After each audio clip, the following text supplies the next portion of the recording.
let's review factoring. Now this factoring is geared towards a quick summary of what we've been doing in geometry. So this isn't meant to cover all of factoring, right? But these are the three most common things you're going to do, particularly in the application we're doing, which is solving for the zeros of a quadratic function, or just solving a quadratic equation where you have to set it equal to 0 and factor. So there's other videos on complete review of factoring, including factoring by grouping. But this is just a quick factoring review of all the things you're going to use most often. So the first mistake is that we encounter a lot is this. We don't GCF enough, right? We don't check for GCFing. Not every problem can be GCF'd, which of course stands for greatest common factor. And we'll do a lot of examples, most of them of which have a GCF, but not all of them do. But you have to check. You have to check first. And if you don't check for GCF, you're going to have problems later. Even though it's possible to do one of these two without a GCF, it's going to be a nightmare. And the main thing we have to watch out for GCF is we have to get rid of negatives, particularly when we're dealing with either graphing or factoring quadratics to ultimately graph a quadratic function like a parabola. So we have to deal with the negative sign, and we have to be really careful about that. We never want to leave an x squared with a negative in front of it. We have to GCF out the negative. Okay, now, after you GCF, you're going to check for one of two things. You're going to either check to see if you have a binomial or a trinomial. So if you have a binomial, you're going to check for a difference of two squares. Not every binomial will be a difference of two squares. The binomial may just be the end result. You can't go any further. And if it's a trinomial, not a binomial, if it's a trinomial, you're going to have to check for if you can reverse FOIL or not. And sometimes you can, and sometimes you can't. All right, so as we go forward in the video, after I go over this quick review here of different types of reverse FOIL, I want you to remember to pause the video at any time to read what I've written here, or to try the problems that I present you and then watch the solutions after you've tried them. But before we do that, really quick, let's just go over what happens with the reverse FOIL. So there's two types when we reverse FOIL. Now we're doing what we call type 1. So type 1 means that there's no number here, it's just a number 1.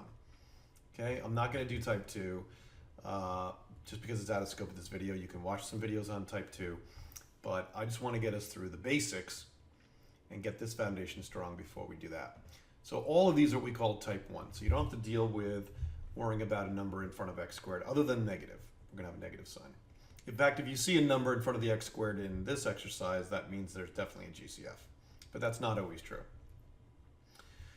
The other thing I want to talk about is what happens is when this number is positive and what happens when this number is negative, right? Meaning the last term, or in a quadratic, that means C, but not all factoring problems are quadratic. So when you have a plus sign at the end here for the last term, that means the factors are going to add. So we're looking at two factors of 3, two factors of positive 3, that add to negative 4, and two factors of positive 3, in this case, that subtract to negative, add to positive 4, Okay, so in this case, at the bottom here, the second one here, that would be negative 3 and negative 1. In this case, it would be positive 3 and positive 1. Okay, over here on the right side, if you have a negative, that means the factors are going to subtract. So we're looking for two factors of negative 3, that subtract to negative 2.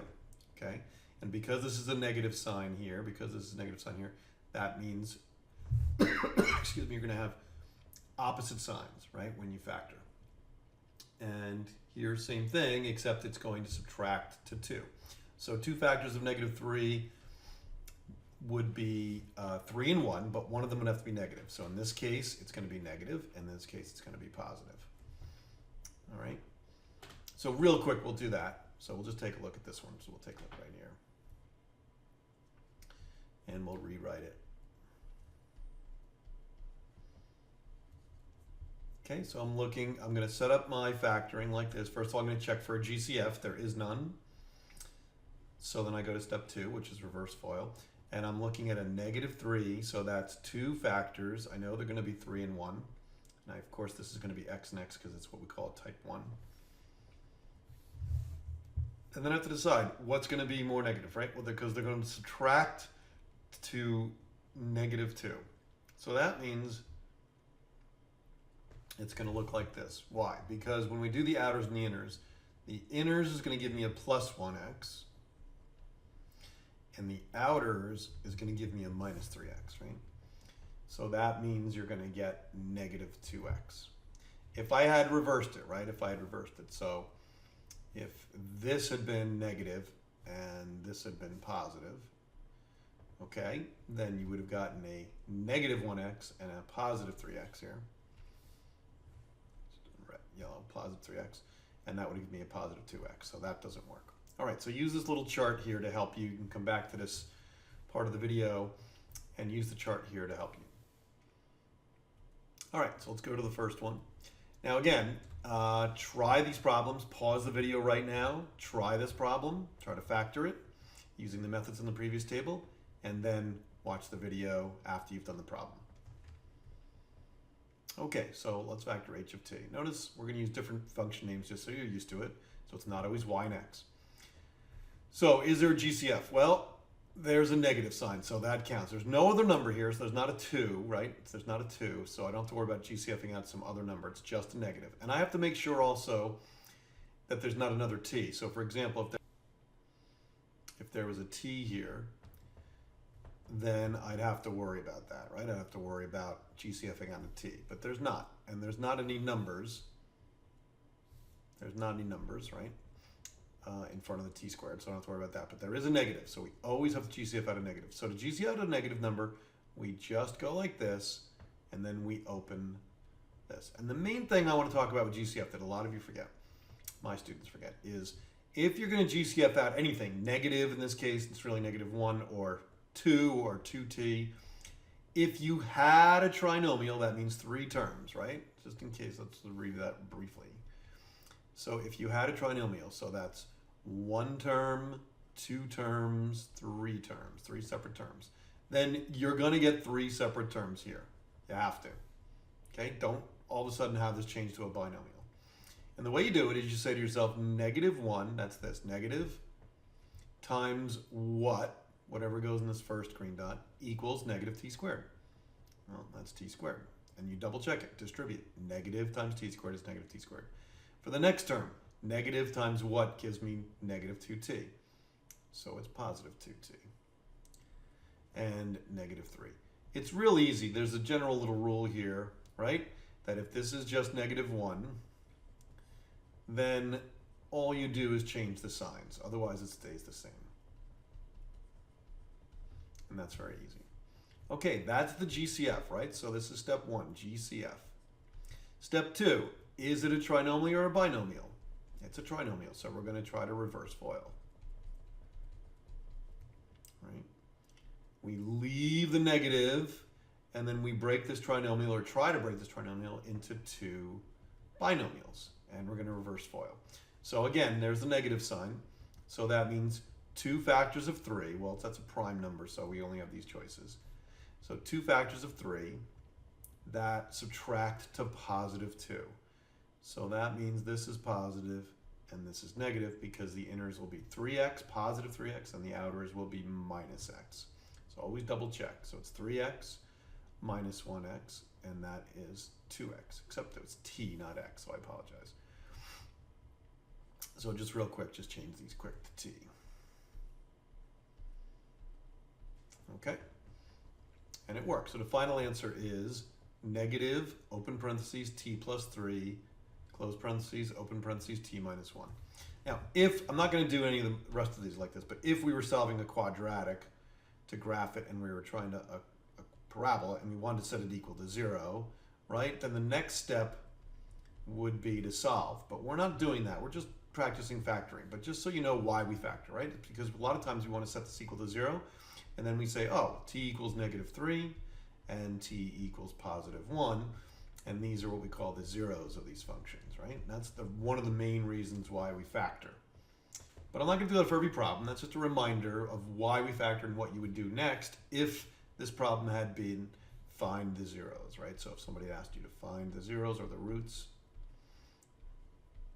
or the x-intercepts, because then we can write these as x-intercepts when we add the y value. Okay, let's go to problem 3. Again, try the problem on your own. Try to factor this completely, and then pause the video, and then start the video again when you're done and check your work. Okay, so h of t equals, now, there is a GCF of a negative, so I know I have to have some GCF, but there's also a 2 and a 4 and a 6, right? And those are all divisible by 2. In other words, there's a common factor of 2. So it's not just negative that I'm going to factor out, it's a negative 2. Remember, write a big parentheses, you're going to get another trinomial, right? Let's be clear about that. If I can spell it for you. You're going to get another trinomial, okay? This is a trinomial. When you GCF, you stay the same. If it was a binomial, you get a binomial, but it's trinomial. Negative 2 times what equals negative 2t squared? Positive t squared. Negative 2 times what equals negative 4t plus 2t? And negative 2 times what equals 6? Negative 3. All right, the next step, notice I bring everything down. That's really important, including this negative 2. You don't want to lose that factor. You don't want to lose that factor. And I'm going to put t and t. And again, this is a negative sign, so I need 2 factors of negative 3. We just did this.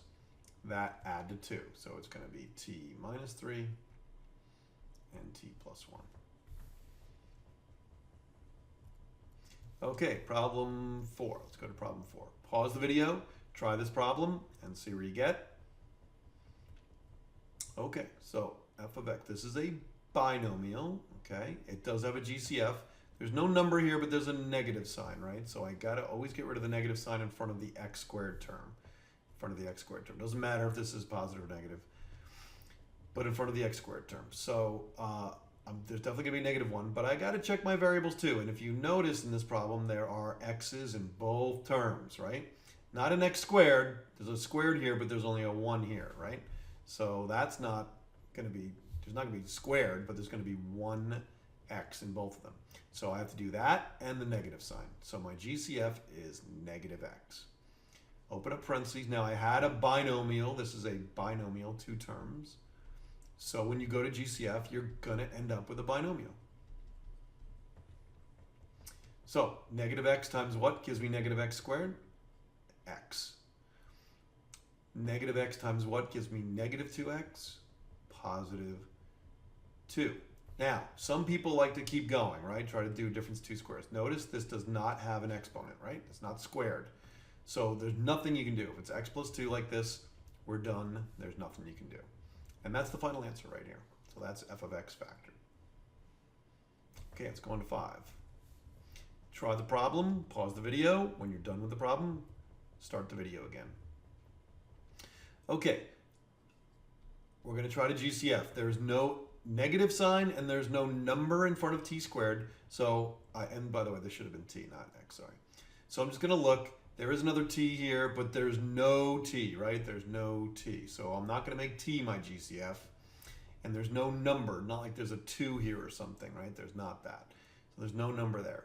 So this problem is going to be no GCF. So let me just put a t back here. So no GCF. Okay, but we always got to try it. So if we can't GCF and it's a trinomial, we're going to reverse FOIL. And we're going to put t and t. Notice this is a negative sign. That's a negative sign. So that means we're going to take 2 factors of negative 8 that subtract to 4. So we're trying a bunch of stuff. We'll try 8 and 1. Okay. That doesn't work. You get 8t and 1t. That subtracts to 7t, right? Or negative 7t, depending on how we do it. That doesn't work, so I'm going to try something else. Other factors of 8 would be 4 and 2. So I'm going to try 4. Just 4, so that would be 4t for the inners and 2t for the outers. Is that going to subtract to positive 4? No. Right? So we've tried everything. 8 and 1, 4 and 2, nothing works. Nothing subtracts to positive 4. So we say this is not factorable. In other words, we leave it like this. And we write not factorable. If it was factorable by a decimal or a radical or a fraction or something like that, we could use the quadratic formula to see if that happens, but that's really out of scope of what we're doing here. We're just trying to see if it's factorable or not. And if it's not, we'll just leave it alone. So hopefully you didn't struggle too long with 5. Okay, here's 6. Pause the video, give it a shot, and then come on back. Okay, so we're going to look at the function g of s, and we're going to notice there's a negative sign here. There's no s over here. There's no s there, right? So I don't have to worry about there being s. So the only GCF here is a negative sign. So that's negative. Remember, I have a binomial. I'm going to end up with a binomial. So I get positive s squared minus 4. After GCF, we check for 2 things. We check for difference of 2 squares, which is if it's a binomial, and reverse FOIL. This is a binomial. So we have to check for the difference of 2 perfect squares. So is this thing a perfect square? In other words, can you find 2 things that are exactly the same that multiply to s squared? Yes.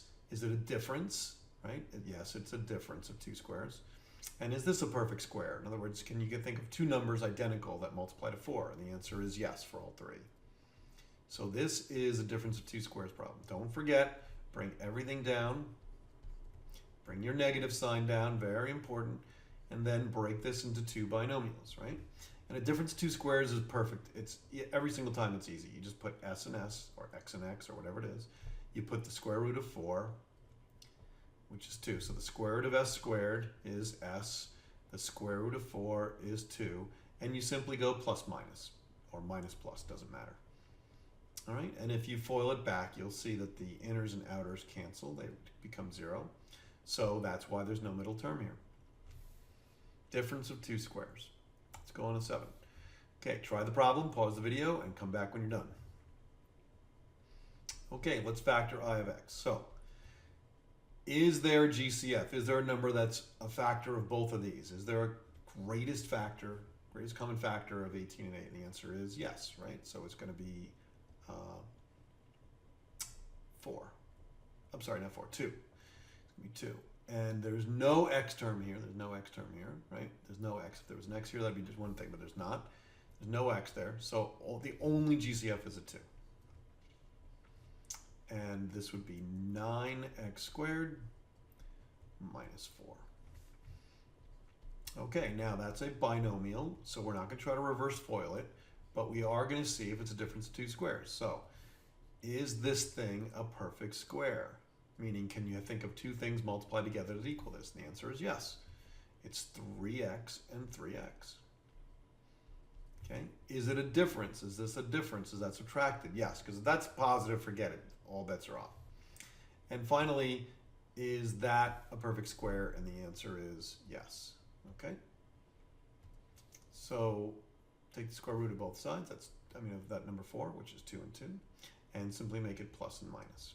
You can check your work by FOILing it back. Difference of 2 squares with a GCF. Okay, 8. Pause the video, give it a try.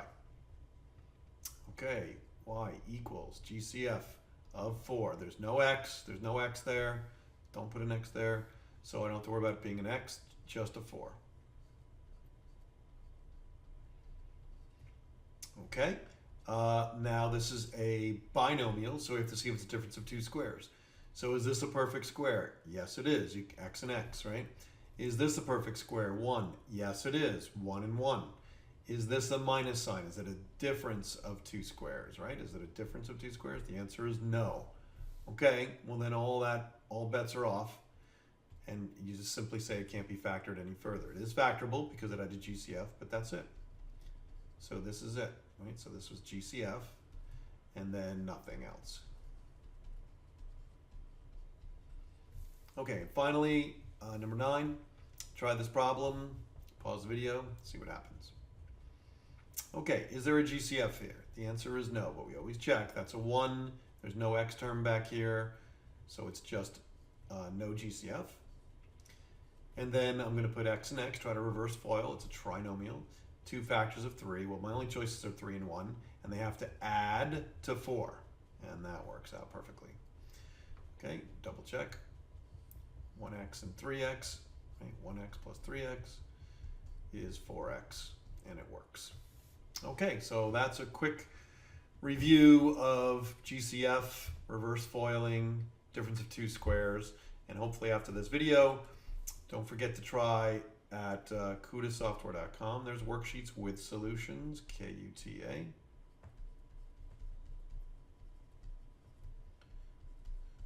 And go to Infinite Algebra Sheets. I think it's called Infinite Algebra 1. And you're going to look at the factoring sheets and try them all. They have solutions attached to them for extra problems.